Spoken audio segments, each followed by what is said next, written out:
Welcome back. You're watching Traders Corner, and joining me, as always, is Garth McKenzie, founder and editor of Traders Corner. Garth, welcome. Hi, Julieta. Garth, last week we detailed an option structure that you crafted with the S&P 500 as your reference, and I know that's where you want to start off the show tonight. Yes, that's it. We're just going to have a look at the chart of the S&P 500 that's up on the screen at the moment and review it. We always do this at the start of every week and have a look at the US markets to try and understand where they are and what they're doing.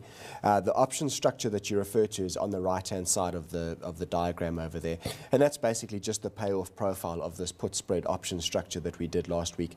Effectively, we pay away a premium of $240, and we have the potential to make up to $2,160 if the S&P 500 falls into that sweet spot zone, which is below 2370 and all the way down to 2280. So we're talking about a sort of a 3 to 7 or 8% correction. And if that happens by September, because these are September options, then we would be in the money, and that would actually be quite nice for us. We need something good for our offshore portfolio. Yeah. So if the market did drift into that area, then that would be ideal. In terms of where the S&P 500 is now, you can see it's gone up and made another new high this week. It gapped higher on, I think that was Wednesday last week, and it's had a couple of powerful sessions since then. Do take note over that there is negative divergence on the RSI and also on the stochastic oscillator, and that does often indicate that the buying momentum or the upward momentum is slowing. So let's see. I mean, obviously the market is in an upward trend. It's making new highs. We can't dispute that fact. But there is evidence that the upward momentum might be slowing. And also remember what we looked at last week with the seasonality, and we're going to be looking at some of more of that stuff in this show. But it did show that the middle part of the year leading out to sort of August, September, October is seasonally a fairly weak time in the US normally. So it's on the back of that we entered that option structure last week, and I'll leave that on until September, and we'll see if the market does drift lower over the coming months, then we stand to make money out of that. Yeah. And there'll be a few factors that could influence a fall in the markets. Earnings season might not be as good as everyone's expecting it to be, and also the gridlock in Washington as Donald Trump flounders, and policies just don't seem to be set to make any headway. Yeah, that's right. Those are certainly possible catalysts. But also, what we do typically find is that middle month, the middle months of the year. When I say the middle months, actually August particularly is a very quietish month, certainly on northern hemisphere markets, because of the summer holidays and what have you. And that does tend to tie in with some of the seasonal weakness that we see around that time of the year. All right, now coming back to our own markets, we've been quite strong, although today there's a bit of a wobble, but it has actually been to your benefit, hasn't it? Yes, it has. So again, we've got one of these option structures on the top 40 index, but let's just quickly look at the chart there. Now that is a chart of the top 40 futures index that trades on the derivatives division of the JSE. We've decided to start looking at this as opposed to the spot index, because this is the tradable product, and if we're going to trade top 40, this is most likely the product that we're going to trade, and when we do options, we do it on a top 40 future. So a few weeks ago, about 5 weeks back, we went long 2 ALMI futures. Now an ALMI future is like a baby future or mini future. Typically your ALZ future trades at 10 Rand per point is the exposure, and ALMI future is 1 Rand per point, so it's a tenth of the size. We did 2 of those, so effectively we went long 2 Rand per point at a price of 45,820, and that was on the September ALMI. And the market has been picking up since then, and I said all along that I would look to bank that into strength. Do keep in mind that we were effectively buying against an option structure that we've got in place. And the payoff profile of the option with the ALMI structure is illustrated on the right-hand side over there. So quite a nice, broad, profitable area. But I did say that in the event that this market went stronger, then I would look to exit, and then we would just revert to having our option structure working in the background for us.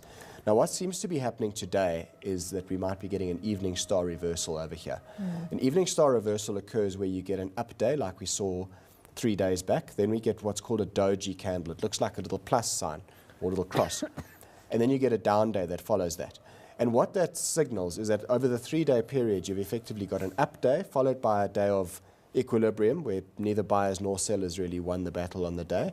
And then you get a down day that follows that. And it's indicative of a shifting in momentum away from the buyers in favor of the sellers.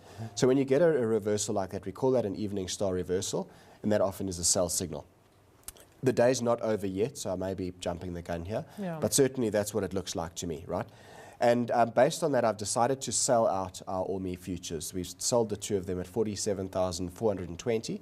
So quite a nice gain over there. That equates to 3,200 Rand profit that we've made on that trade, which is not too bad for 5 weeks that we've held it. And then do keep in mind, and just watch what happens to the payoff profile of the option structure on the right-hand side there. It changes back to that now, to sort of that, what looks a bit like a table mountain on its side.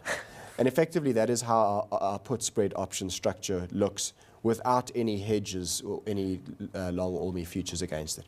That is just the pure option structure, how the payoff would look as at the September futures closeout. In other words, it would look to benefit from a retracement in the market. And I suppose the nice thing about having the option structure, the original in place, is that you can trade around it. So as you did with the ALMI contracts, you sort of hedged against a bit of a rally in the markets, which you've now been able to take advantage of. That's right, exactly. So I can always buy against the structure knowing that I've got that downside protection in place.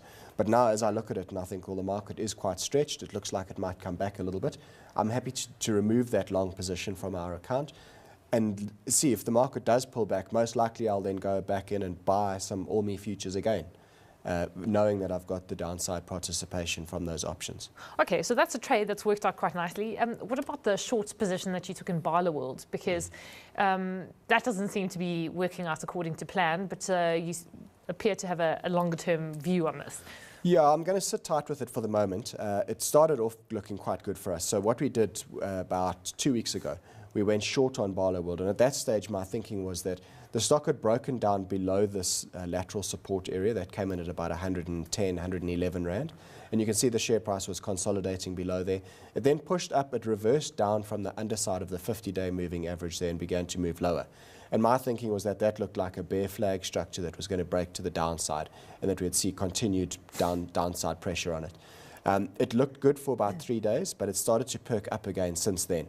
We went short at 112.20 Rand and we went short at 320 CFDs. My stop loss here is quite loose at 120 Rand. So effectively it has to take out these highs from May and early June in order for that stop loss to trigger. If that happens, well, then I'll close it out and we'll lose a bit of money. But broadly speaking, I still think that this chart setup doesn't look great. It still looks to me as if there's a bit of a rounding top pattern over here. You can see that 50-day moving average is pointing downwards now, which indicates weak medium-term momentum. There's a downtrend that's intact since March, and it joins all those highs since March. So all in all, I'm going to stick with this trade for the time being. It hasn't gone anywhere close to our stop loss yet. So I think best is just to leave it on. Let's stick to the strategy, and we'll update it in a couple of weeks' time. And also, a stock like Barloworld is sensitive to weakness in the South African economy, and there is plenty of that at the moment. So, in fact, I'm quite surprised that there has been a bit of a rally in the share price. Yes, that's it. Well, that's right. And I think from a bigger picture perspective, that's kind of ties in with my view, is that it is a domestic stock that is somewhat sensitive to economic conditions in the country. And on that basis, that rounding top position, that structure to me still looks as if it might well resolve to the downside. Garth, you mentioned seasonal trading patterns. So we were talking about seasonality in the S&P 500 last week, and you've got charts of 3 other European and UK stock markets to indicate the same thing, essentially. Yeah, that's right. So, I mean, this is from equityclock.com. I've come to quite like this website recently, and it's basically a website where they track seasonal patterns on various different markets, be it equity markets, commodities, currencies, etc. These charts that I'm showing you here are 20 years of seasonal patterns on these markets. So last week we looked at the S&P 500. This week I'm looking at the FTSE, the DAX, and the CAC, and you can see basically what happens. It starts each year with 0%. Obviously, every year the market starts at a point, there's zero growth for the year. And then the market progresses throughout the year. And it's just interesting to note that over a 20-year period, average it all out, this is the pattern that's typically been evident on the FTSE 100 index. So you get this weakness in the middle of the year out into the second and third quarter of the year here, and then you get a year-end rally thereafter. And so if that's to be believed and this pattern were to be followed again, then it's possible that we see this market moving lower into September. Not to say it will, but it's interesting to note that seasonal pattern nevertheless. I mean, I have to say the last 7 or 8 years, it's been very, very strong, very marked, the the October to December rally. Yes, exactly. And that's it. So, the way we are positioned in our portfolio at the moment, I would ideally hope that this pattern plays out again, where we get a third quarter weakness. We can then lock in profits on our option structures, etc., and use that then as a stage to get long into the end of the year. That's kind of the way I'm looking to play it. But let's see what happens throughout the rest of this quarter. This is the DAX, the German market, and again, quite clear that there's weakness through July and into the end of September, early October. Historically, the DAX has given up about 5 or 6% of its annual gains during those 3 months of the year. And then the last one is the CAC 40 in France. That's CAC with a C, not a K.